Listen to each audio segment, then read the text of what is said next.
তৃণমূল কাউন্সিলরের তালা বন্ধ বাড়ির মূল গেটে কাউন্সিলরের ছবি ঝুলিয়ে সেই ছবিতে ডিম ছুঁড়ে তুমুল বিক্ষোভ দেখালেন এলাকার সাধারণ মানুষ। কাউন্সিলরের বিরুদ্ধে কাটমানি নেওয়ার অভিযোগ তুলে শহর জুড়ে মিছিল করে সুবিচারের দাবিতে দ্বারস্থ হলেন পুলিশের। মঙ্গলবার এমনই চাঞ্চল্যকর অভিযোগ এবং অভিযোগকে কেন্দ্র করে কাউন্সিলরের বিরুদ্ধে ক্ষোভ বিক্ষোভের ঘটনায় ব্যাপক উত্তেজনা ছড়ালো মালদার ইংরেজবাজার পৌরসভার 4 নম্বর ওয়ার্ড এলাকায়।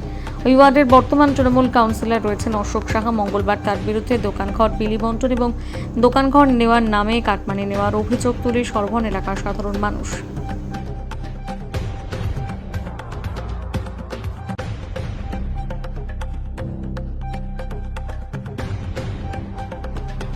কাছ থেকে দোকানের জন্য 3 লাখ টাকা নেওয়া হয়েছে। যখন রসিদটা আমরা পাই 1 লাখের রসিদ পেয়েছি। এটা আমরা ওই জন্য বিক্ষোভ জানাচ্ছি। 2 লাখ টাকা কেন বেশি নেওয়া হয়েছে? আমাদের কাছ থেকে নিয়েছিল গোপালের কাছ থেকে নিয়েছে অশোক সাহা। কারণ অশোক সাহা এখানকার কাউন্সিলর। আপনার নাম? আমার নাম পুষ্প সরকার। আমাদের কাছে টাকা নিয়েছে, গোপাল নিয়েছে 25,000 টাকা, কাউন্সিলর নিয়েছে 50,000 টাকা। 75,000 টাকা আমি দিয়েছি, এখনো দোকানে বসতে পাইনি। আমাদেরকে বলেছিল দোকানটা আপনাকে বসাবো, তখন আমাদেরকে বসতে দেয়নি দোকানে। সেই জন্য আমরা টাকাটা ফেরত চাই। আজকে কি করলেন? তোমরা ডিম ছুড়লেন কেন এখানে? ওই টাকার জন্য আমরা ফেরত চাই। আপনার নাম? ফুরকুনি মণ্ডল।